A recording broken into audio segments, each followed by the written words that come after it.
Last night I made a large batch of cheddar jalapeno biscuits, and this is how I made them. In a mixing bowl, I'm going to put 4 cups of all-purpose flour.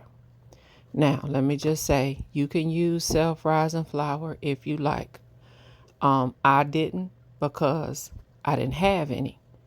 And I am a firm believer of using what I already have in the house before I go spend some money. So I already had baking powder. So it's 2 tablespoons of baking powder to your 4 cups of all-purpose flour and about a half a tablespoon of salt. So, like I said, I already had these ingredients in my cabinet. So I said, let me whip them out and make these biscuits. But you can use self-rising flour if you have some. Then you want to add about a tablespoon of granulated garlic powder. And for color, I added some parsley flakes, however much you want to add, or you don't have to add them at all. It's up to you. Give that a mix to combine the ingredients. And then I'm going to add these crushed jalapeno pepper flakes.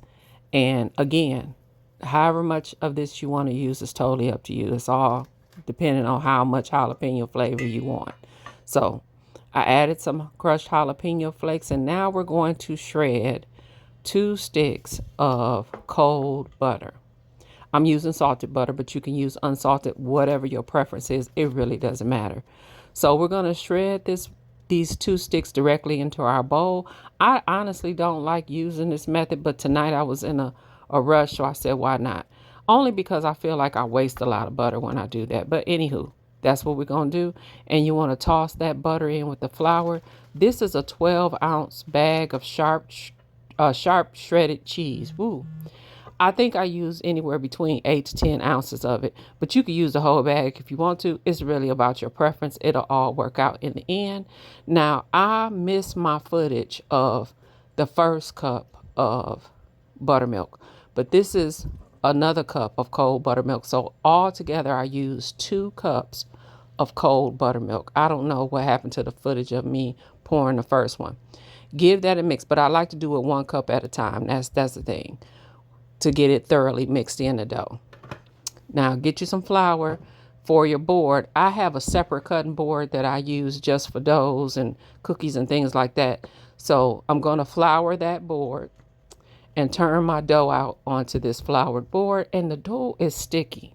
The dough is very, very sticky at this point, so you're going to have to keep adding flour in a little at a time till the dough comes together.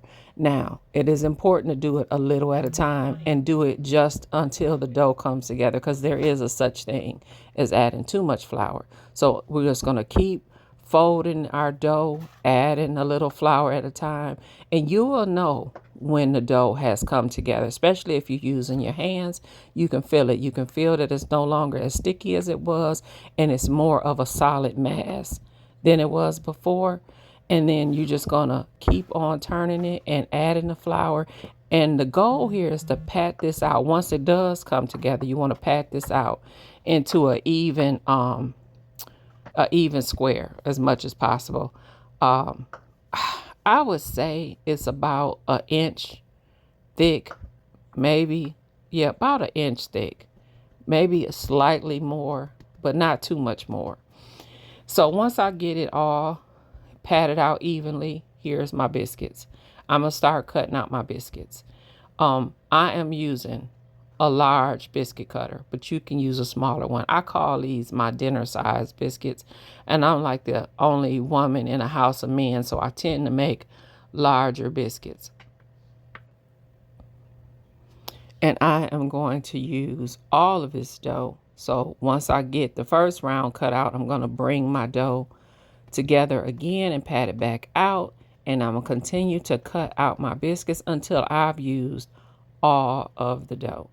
And I believe at the end of it all, I got about a total of 16 biscuits. So I'm guessing if you use a smaller biscuit cutter, you probably can get around 20 biscuits.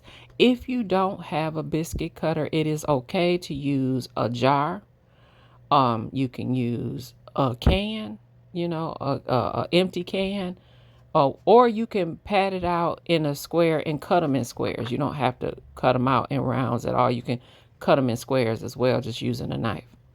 Now, I did put them on a greased baking sheet, a buttered baking sheet, and now I am just brushing the tops of my biscuits with some buttermilk. Like I put like a tablespoon of buttermilk in this bowl, and I'm just lightly brushing the tops of my biscuits with the buttermilk. This will help to brown them, and they will bake in a preheated 425-degree oven for about 20 minutes.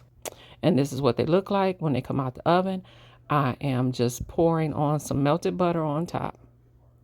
Or you can brush it on, or you don't have to do this step at all. It's the salted butter, because that's basically all that I have in my house most of the time. And once we get these all nice and buttered, this is what they look like. And we want to break one of these open so I can show you what they look like. Oh, these biscuits are so good. You can see the nice flaky layers there. Look at that. Now, I have not tried making these with fresh jalapenos, but if you want to give it a try, let me know how it works for you. Thank you for watching my video, and happy baking.